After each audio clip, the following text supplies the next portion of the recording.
Samhain, the time of the thinning of the veils between the two worlds, the liminal in between. As we fast approach the peak of this thinning, the origins remain clouded due to the years of religious and political bigotry and demonization of the traditions of the ancient ancestral practices of our pagan and tribal forefathers.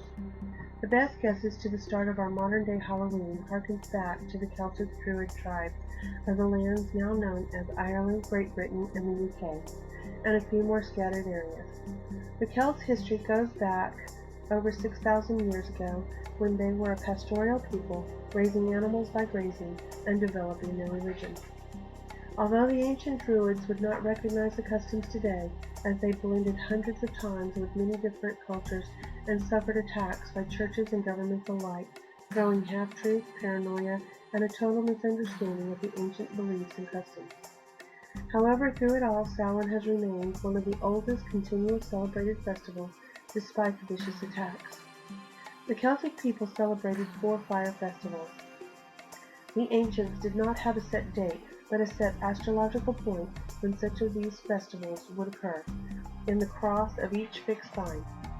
They were Samhain, 15 degrees Scorpio, Imbolc, 15 degrees Aquarius, Beltane, 15 degrees Taurus, and Lunasa, at 15 degrees Leo.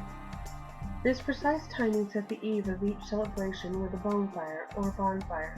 Later, they would add 4 additional solstices and equinoxes blended from the Germanic origins.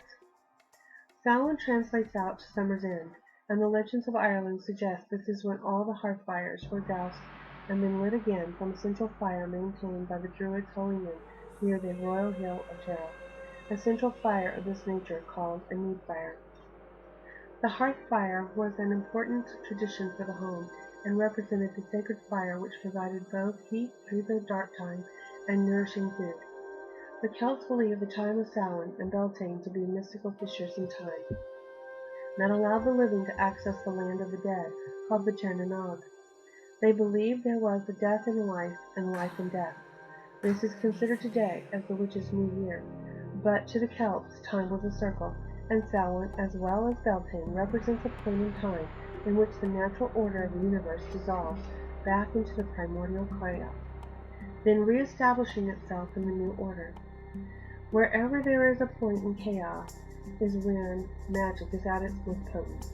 Thus, Samhain is a night that exists outside of time, and as such may be used to view any other point in time.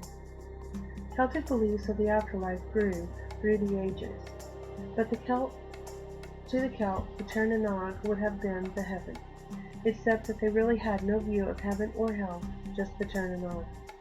They had the customs of the funeral party and to dispose of the dead and believed that the soul was released.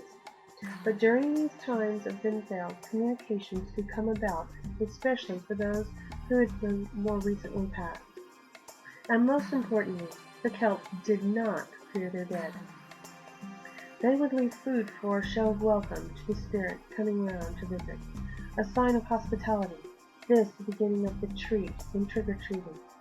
Also leading to the casual dinner plate left at the table for a dear departed loved one, or the more elaborate ritual of the dining supper.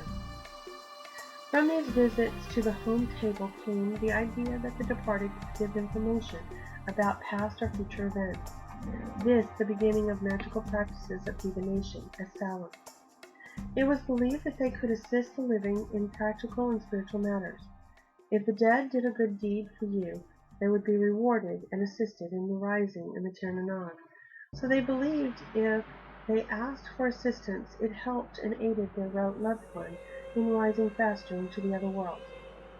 The Celts did not believe in demons, but they did believe in the Fae.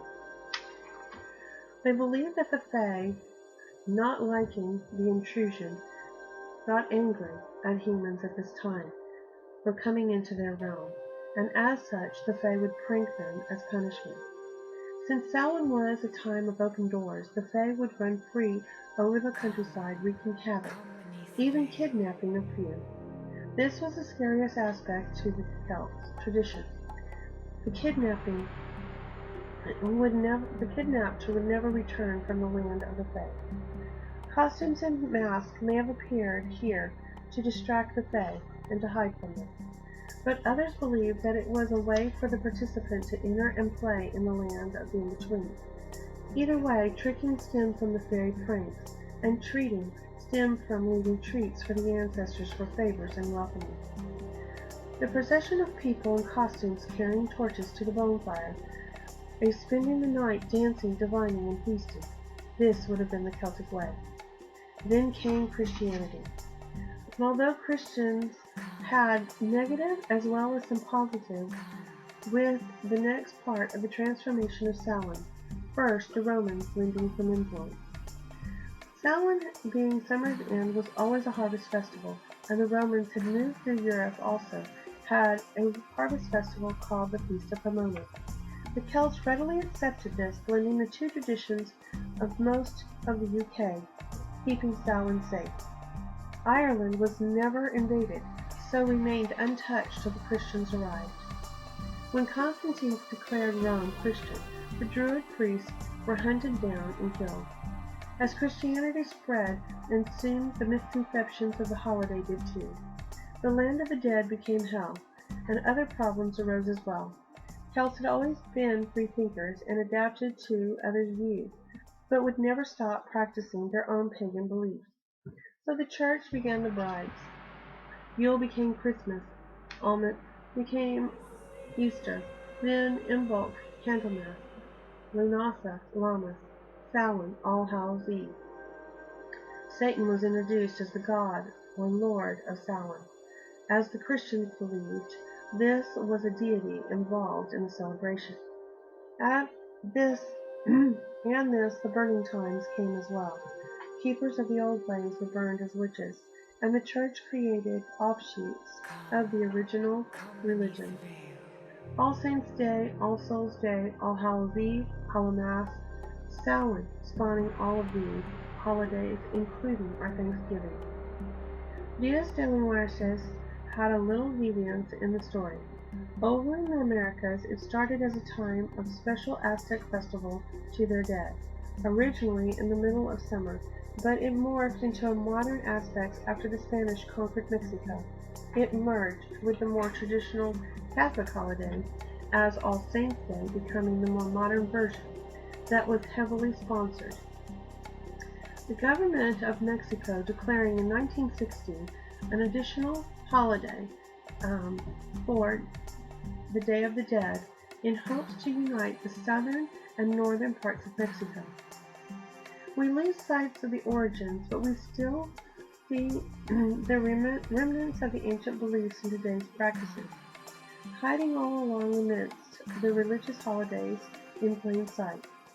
The church did damage, yes, but also inadvertently kept the traditions alive till they could be revived today into the more traditional Halloween and Samhain that we know today.